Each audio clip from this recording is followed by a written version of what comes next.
बिस्मिल्लाहिर्रहमानिर्रहीम। अस्सलाम वालेकुम फ्रेंड्स, मैं हूं ज़ेब और आप देख रहे हैं traveller 777। Welcome to our YouTube channel. तो फ्रेंड्स, आज हम बात करेंगे पुर्तगाल के मतलब, यानी पुर्तगाल में अगर आप आते हैं तो आपको पुर्तगाल में आने के क्या फ़ायदे हैं, क्या बेनिफिट्स हासिल होते हैं दूसरे कंट्रीज़ की निस्बत।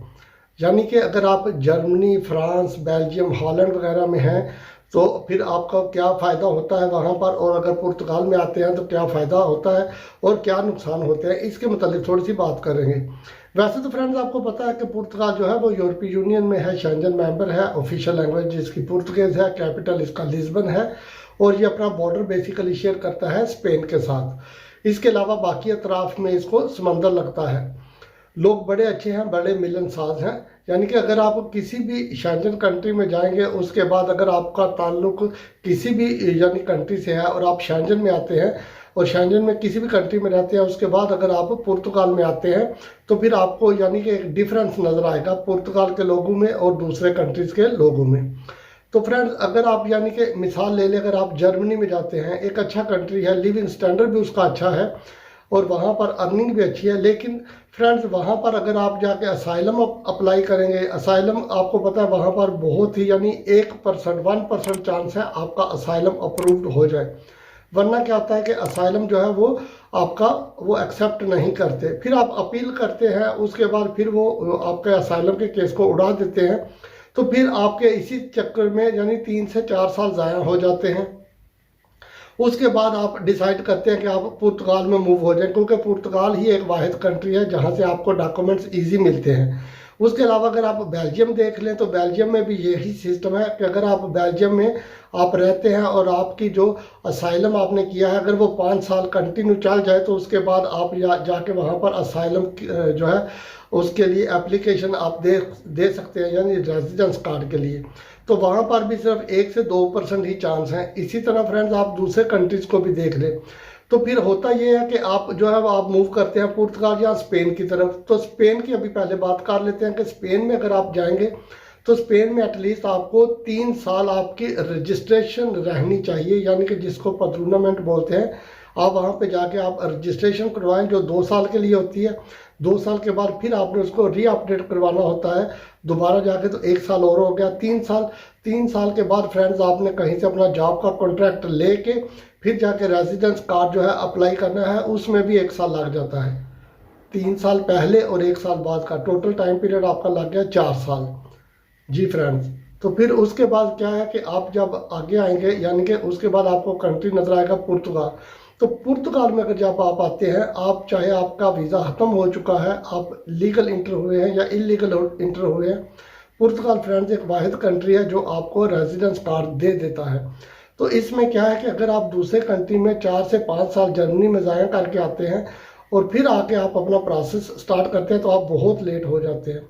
तो इससे बेहतर है फ्रेंड्स कि आप पुर्तगाल में पहले ही आ जाएं ताकि आपका टाइम पीरियड ज़ाया ना हो। ताकि अगर आप पुर्तगाल में लीगल रहें, रेजिडेंस कार्ड लें, रेजिडेंस कार्ड लेने के बाद अगर आप 5 साल पुर्तगाल में लीगल रहते हैं तो उसके बाद आप नेशनैलिटी अप्लाई करने के लिए एलिजिबल हो जाते हैं।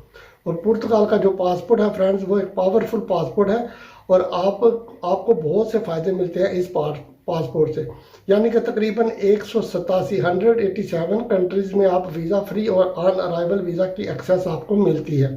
तो इस तरह अगर आप पुर्तगाल में आते हैं तो आपके लिए अच्छा है। उसके अलावा फिर यह है कि आप यानी कि थोड़े पैसों से अपना बिजनेस भी स्टार्ट कर सकते हैं, अपनी शॉप ओपन कर सकते हैं।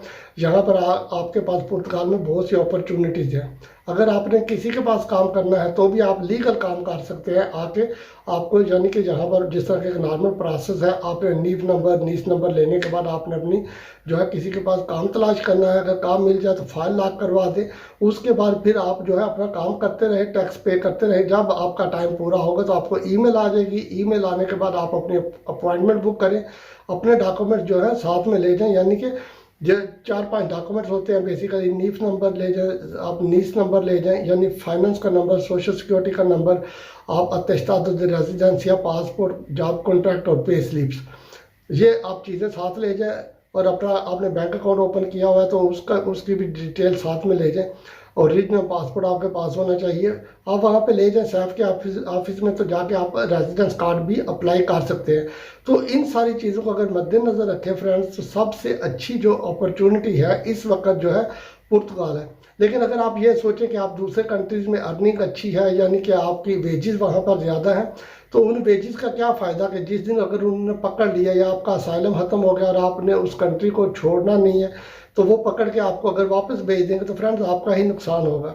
तो इससे बेहतर है पहले आप अपने पाँव मजबूत करें, अपने डॉक्यूमेंट्स यानी लें, उसके बाद आप जो है अपने आप को सेटल डाउन करके यानी कि कहीं भी जाके आप बैठ सकते हैं जब आपका स्टेटस सही हो जाएगा। इसमें टाइम ज़रूर लगता है, पासपोर्ट आपको मिल जाएगा तो फिर आप चाहे जर्मनी जाके रहें, बेल्जियम रहें, आप यानी कि किसी भी कंट्री, स्विट्ज़रलैंड चले जाएं, नॉर्वे चले जाएं, डेनमार्क, जहाँ भी आपको पसंद है, जो कंट्री अच्छा है या जहाँ पे आप जाना चाहते हैं।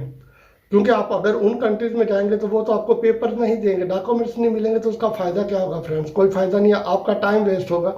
तो मैं तो आपको यही बोलूँगा, बेशक आप अर्निंग जो है वो कम कर लें, आप डॉक्यूमेंट्स के ऊपर कंसंट्रेट करें, पेपर लें। पेपर लेने के बाद जब आपके पाँव मजबूत हो जाएंगे, आप सेट हो जाएंगे, फिर उसके बाद आप जो है पासपोर्ट लेने के बाद जहाँ भी आप जाना चाहें आप चले जाएं फ्रेंड्स।